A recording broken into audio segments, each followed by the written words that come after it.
আসসালামু আলাইকুম। আমি আজকে চটপটি বানাবো, তার জন্য যে পানি দিয়ে দিচ্ছি পরিমাণ মতো, সিদ্ধ করে নেব।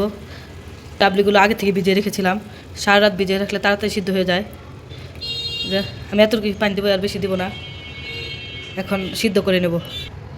এই যে 2 চামচ লবণ দিয়ে দেব,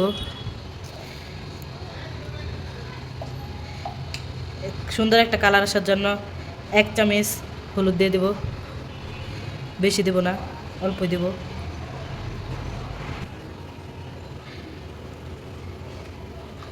দুইটা শীষ দিয়ে নেব,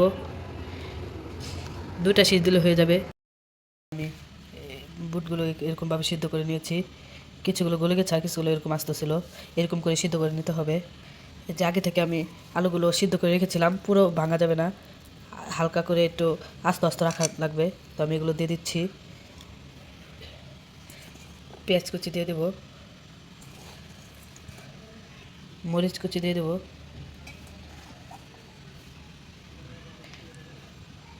চাট মশলা এই যে এই প্যাকেটটা দেবো আমি, চটপটি মশলা এই যে এতটুকু দেবো আমি।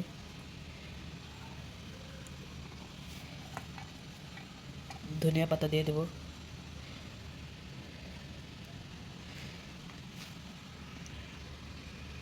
এই যে তেঁতুলের টক আমি আগে থেকে বানিয়ে রেখেছি, এটা দিয়ে দেবো।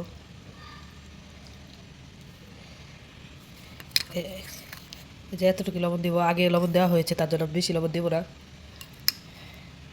এখন ভালো করে মিশিয়ে নেব, আলতোভাবে মিশাতে হবে। ভালো করে মিশিয়ে নিয়েছি, এখন ফুচকা দিয়ে দেবো। তার উপর ফুচকা দিয়ে দিয়েছি, এখন ডিম দিয়ে দেবো।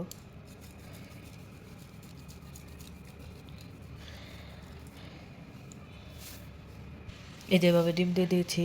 এটা যদি আপনাদের কাছে ভালো লেগে থাকে তাহলে কমেন্টে জানাবেন। আমি নতুন চ্যানেল খুলেছি, আমার পাশে থাকবেন, আমাকে সবাই সাপোর্ট করবেন। আল্লাহ হাফেজ।